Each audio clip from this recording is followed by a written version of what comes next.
Will they ever learn? That is the question being asked about Twitch today. This past weekend, sponsoring the VTuber Awards. WePlay Studios, as a part of that production, stating they had over 90,000 peak viewers and an average viewership of over 75,000 viewers. This award show even featuring the CEO of Twitch, Dan Clancy, debuting as a VTuber. And yet Twitch seemingly has figured out a way to snatch defeat from the jaws of victory. Sending out this tweet reading, "Meet your winners and relive the magic these VTubers brought to our screens." Twitch seemingly celebrating the VTuber Awards without actually mentioning them, but providing half of the winners from that ceremony, alongside the respective categories in which they had won. This graphic containing a few issues. Firstly, the Twitch account and even Twitter account attributed to Ceres Fauna is not actually her own. Ceres, of course, not actually streaming on Twitch, which could also be said of the HoloLive English winners here, Fuamoko. Fuamoko in reply, quote retweeting and saying, "Thank you so much, Twitch. Please follow us here on Twitter and subscribe to us on YouTube if you want to catch more of our antics." Bow, bow, bow. That graphic once again missing half of the winners, one of them being VShojo's Project Melody, stating kinda hurtful to intentionally leave out the other winners that do stream on Twitch. That tweet from Twitch being community noted. This note attempting to lead viewers to the correct Ceres Twitter account. Twitch just 3 hours later sending out this tweet, stating 2024 was a massive year for VTubers. Billion says it best. Here's the artists, storytellers, and the fans who bring VTubing to life every single day. One of the VTubers in that clip supposedly being Joel, aka Porcelain Maid. However, the actual clip itself had cut him out of the frame, leaving only Michi Mochivi of VShojo. Joel tweeting out, "Congrats to Michi for being the new Mr. VTuber according to Twitch. Bro, they didn't even try to put me in there in both posts." And for more Twitch antics, we also have Riku, a V artist on the platform, recently receiving in the mail her Bleed Purple statue from Twitch, but earlier this morning tweeting out, "Not me opening the Bleeding Heart Twitch trophy and finding another streamer's name on it. Twitch celebrating VTubers but tagging the wrong accounts, making AI-generated emotes, now mixing up trophies, anything else." Once again, this coming in the wake of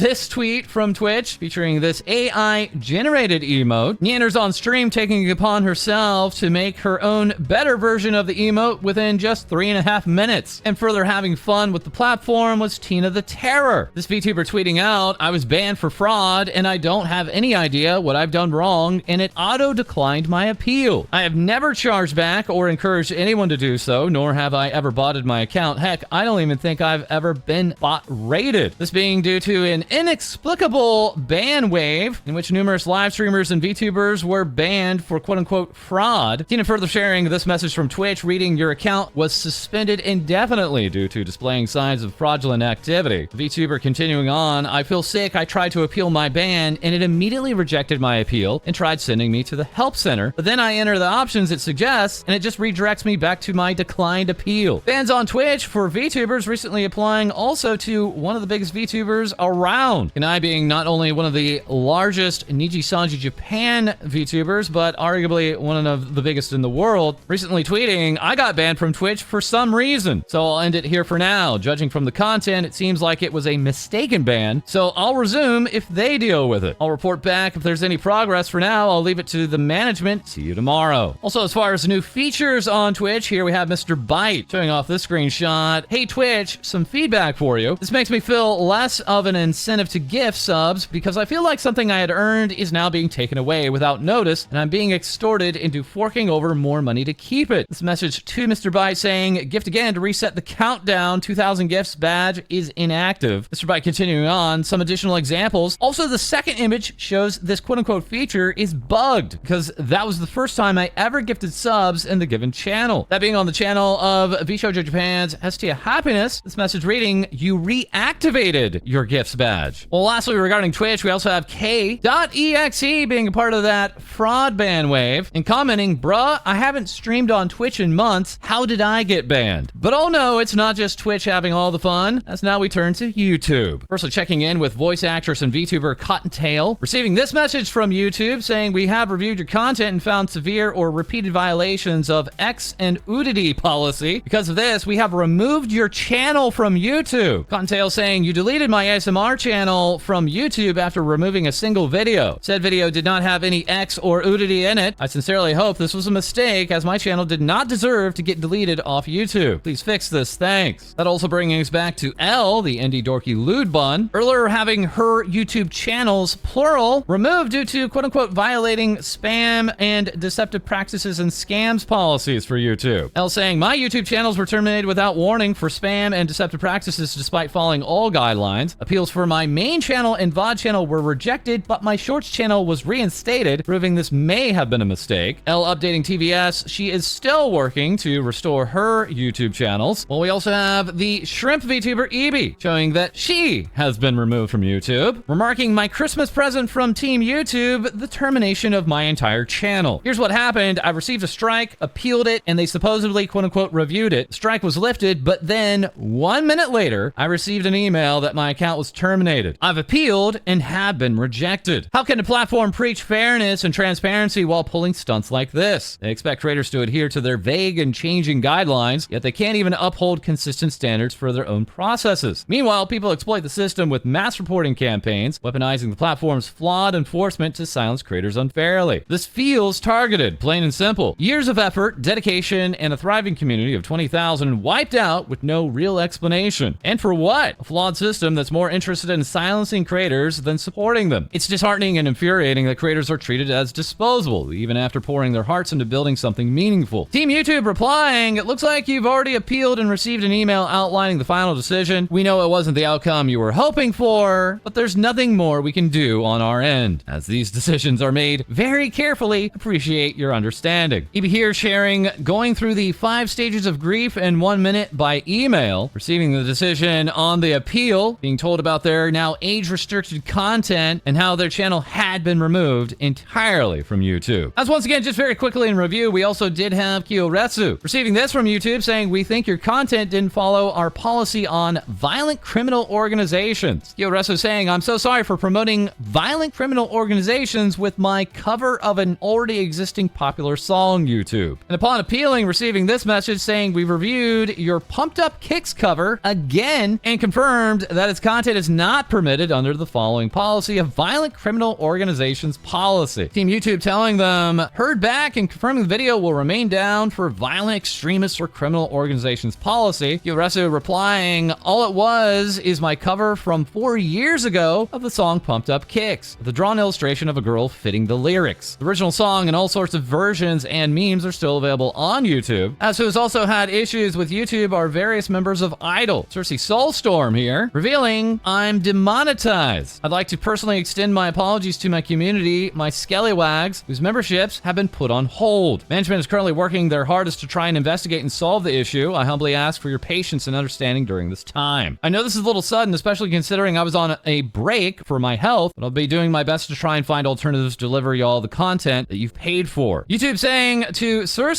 that they found that a significant portion of the channel is not in line with the YouTube Partner Program policies and citing quote-unquote deceptive activity. Well, also with Idol, we have Ricky Poppet stating, I have no idea what's going on YouTube's side. I recently also got demonetized at almost the exact same time as my gym mate. I wasn't sure if I was able to say anything yet, but I just really want to say sorry to my puppets, especially since it happened in the middle of today's membership stream. Management is trying their best to figure out what's happening and solve the issue. This member of Idol also receiving reasons of quote-unquote deceptive activity from YouTube, and who has had issues with YouTube is also Pixel Link's Kanayanagi, stating apparently Japanese onomatopoeia words during ASMR on YouTube is now nudity and actual content. I was doing a fun ASMR stream, and less than 1 hour later, I now have a community guideline strike for actual content. At the part of the YouTube highlighted in the VOD as an example of actual content, I was literally only saying po-po. I really love making ASMR content to help people relax, unwind, and sleep, but this makes it really scary, and I have no idea what's going on anymore with the guideline strikes. Speaking on this, we also have Pillow Deer remarking, seeing so many other VTubers get bonked for their ASMR is really scary. Seeing wholesome VTubers punished for what the YouTube algorithm reads as bad. I've been creating ASMR content for over 4 years, and I've never made a NSFW seductive audio, and yet I'm scared the bot will decide my channel should be deleted for falsely violating guidelines. ASMR is my passion, and I don't think anyone should be afraid that their innocent hard work will punish them. And speaking of innocent, we also have Xander Netherbrand of First Stage Production sharing, woke up to a copyright claim on Cold Wrist because because the YouTube bots say, quote, Xander Netherbrand owns the song and I didn't get his permission to use it. The bots got my channel to copyright claim itself. Further facing demonetization is Maury, a doggy girl VTuber, saying to YouTube, I'm curious as to why my channel has been demonetized when I meet all of the YouTube Partner Program requirements and have never uploaded quote-unquote reused content. I am a musician who uploads covers and have no active strikes, and I believe I have been falsely flagged. To further clarify, I do not monetize my covers. I worked hard for my watch hours and subscriber base, and to be suspended from the YouTube Partner Program means working for those hours again. This directly impacts my streaming opportunities and any original music I create, which is even more unfair. And not escaping the hits from YouTube is also Limu, tweeting out, YouTube is a very funny platform where your video game playthrough can get content claimed and completely demonetized by another person doing a video game playthrough. Game was Indiana Jones. I expected to get soundtrack problems, not this. We even have Made Mint, fresh off a successful 3D concert this past weekend, and stating, Dear YouTube, if you say 12 hours is the archive limit, then please honor that or change your policy to 11 hours and 55 minutes. I didn't go over time, and while it was close, it still remained under 12 hours. What am I supposed to do now with the entire ending clipped out? First the shorts karaoke, and now this. I'm really putting YouTube to the test lately. YouTube replying and saying, Demand, check if this is happening to a different device, reinstall your app and clear your cache and cookies. Mint replying, did you read the tweet? That is, we're all back with Bao the Whale reporting, hello team YouTube. My recent video called Bao and Lucy Read Reddit post was removed unfairly. It says I was violating the quote-unquote medical misinformation community guideline. I've checked the timestamp you sent us and there is absolutely nothing medical related whatsoever on that timestamp. I have appealed the warning and it immediately got denied. I'd love to know how this clip violates the policy. All we did was talk about a person breaking our stream guidelines. Bao otherwise sharing a big W for her viewers, saying paid a bunch of medical bills for my community members just because I could. Merry Christmas chat. And moving on from the platforms of Twitch and YouTube, we also have Toma sharing, after 4 years of streaming, I'm excited to work with Irium to bring you extra streams and exclusive content. Explaining, Irium is a mobile app for vertical streaming now available in the US. I'll be sharing exclusive extra content with sneak peeks for the upcoming new model debut, secret song recordings, and more, so see you there. And in that vein, we also have AnyLive, a separate streaming service, now tweeting out, starting on February 1st, 2025, we'll be entering a transition period as we evolve from our alpha version into something even better. AnyLive posting, starting on February 1st, we'll be entering a transition period. With this change, users will no longer be able to access any app features, including in-app purchases, and the app will be removed from the App Store front, so it will no longer be available for download. First and foremost, this isn't goodbye. We're not shutting down, we're growing up. While platforms like YouTube and Twitch are amazing, we saw how they primarily spotlighted the biggest names, leaving many talented creators in the shadows. We wanted to change that. In just 6 months, we've seen over 150 incredible VTubers debut on our platform. We've watched with pride as several of our creators earned over $2,000 in their first month of streaming, proving that sustainable content creation is possible without the endless grind for views. When we return, you can look forward to more exciting ways to create and connect. AnyLive at the time of this recording giving no return date. But who has returned is Ninomae of HoloLive English, tweeting out, Taco Time returns. I have to remember how to stream in like 16 hours. Have mercy. And after her return stream, tweeting, thanks for watching. It's good to be back home. Ina having work visa issues, stopping her from being able to tweet or stream. This seemingly not being an issue any longer as she is back home from Japan again. Ina also being a part of this collab cafe kicking off today. That being with the Anime Cafe in Taipei, entitled HoloLive EN Cross Sonic and Friends. Ina having teamed up with the Sonic the Hedgehog official account and producing comics for them in the past, and also now performing a sponsored stream with them. This collab cafe, of course, producing unique merch and drinks while running through January 14th. Ina also being an ambassador with Ami Ami, and Ami Ami tweeting out, look how cute Ina-san's Figma is, showing off this Max Factory figure with pre-orders now available. As we turn to Ceres Fauna, who now has 2 weeks left with HoloLive English for her graduation on January 3rd. Now for the first time since the announcement of her graduation, collabing live with her generation, that being Promise, stating, Promise ladies were kind enough to agree to play Dota with me. Hecos Bells after saying, I did my best as Forest main. Dang, MOBA kind of fun. And who's set to have fun in the new year is Mori Calliope, planning her next concert in Hollywood. Callie also releasing a brand new Odinoke cover song by Creepy Nuts, and being a part of Holo Holidays. HoloLive Production English tweeting out, with Hololive English and Be So Lovely celebrate the season together with us on December 20th at 6 p.m. Pacific, 9 p.m. Eastern. There's a lot in store with adorable new outfits and big news drops too. Speaking of big news, we have VShojoJP's Hestia Happiness, not only recently collabing with Giri in her kitchen, but also being #1 on this Stream Hatchet chart, that being for the top 10 Japanese-speaking streamers that gained the most followers during November on Twitch. And speaking of VShojo, Do Not Peak Entertainment is letting us know about Dice Hard, a D&D adventure supporting Gamers Outreach's Jolly Jamboree event. Orca Caribou, Iron Mouse, Project Melody, and Zentrea have to take back the VShojo headquarters, this being for Friday, December 20th at 2 p.m. Pacific, 5 p.m. Eastern. Well, next we have Astraline's Lucius Merryweather, originally set to attend Holiday Matsuri this weekend, but updating us saying it is with deep sadness that I must announce that I will not be able to attend Holiday Matsuri in person. I will still be appearing digitally for meet and greets and my panel, and you can still meet Lumi and Nick Nocturne there. My visa has still not been approved by the U.S. Embassy, and the person handling my case has gone on a business trip, seemingly without handing the case to anyone else, despite our team's repeated notices for urgency. Months ago, we provided them with the clean criminal records they requested from both Danish and Japanese police departments, which according to them was the only reason my ESTA was realistically rejected. It is a ridiculous request, but we still went to both police departments and got signed confirmations that I am indeed not a criminal. Since then, I have had to cancel 2 separate American convention appearances. It is incredibly frustrating. I'm very sorry to my US viewers and readers who wanted to see me. We will continue to try our best to fix this issue so that I can make appearances at US conventions again. And that also bringing us over to Merryweather Media, kicking off V Royale as being a brand new series of trading cards. At the time, not only featuring the members of Astraline, but also 12 more VTubers. The worldwide release of this being on December 21st. This all while we have news from the V-Card TCG that has seen at the VTuber Awards, not only featuring Fillion and Shy Lily, but other VTubers. V-Card today releasing a brand new trailer showing off the grass elementals, which include VTubers such as Doki Bird, Limu, Meat, Silvervale, Tob, Vienna, Buff Pup, and Koki. And of course, it would not be Christmas without Obaki Pam, updating us about the 4th annual VTuber Christmas concert, now with 300 plus guests. This event kicking off Monday, December 23rd at 7 p.m. Eastern, 4 p.m. Pacific. And further decking the halls is Pixel Link, now with their Pixel Christmas 2024 announcement. It's beginning from December 21st to the 31st, and promising a Pixel Link group cover song, daily event streams, and karaoke relay. Speaking of songs, we do have Globey's Maeve here now with their first cover release, saying, for my first cover, I wanted to make sure it was something with warmth, sweetness, and from one of my favorite artists. Please enjoy the premiere of Like Real People Do with me on December 21st. As back with Idol, we also have Chabelle Tanya. Idol tweeting out, come one, come all to Chabelle Tanya's Grand Masquerade. Come celebrate 3 years of reign from the king of the cats herself. Tanya explaining, it's a free online 3D concert for my 3rd year anniversary. I rented a whole ass ballroom with actual band, so hope you guys look forward to it. Also adding, in celebration of my 3rd year anniversary and Doug concert, we have Doki merch. Adding, the backside is super cute as well. It's a secret, so make sure to grab yours before she goes away. Then as we're away with V4 Mirai, announcing a new music release, saying here comes the future. V4 Mirai is thrilled to share our latest original song, Alive in the Moment, produced by the amazing Taku Takahashi. And that's not all from V4, as we also have their first live concert coming up here on Saturday, December 21st, and Sunday, December 22nd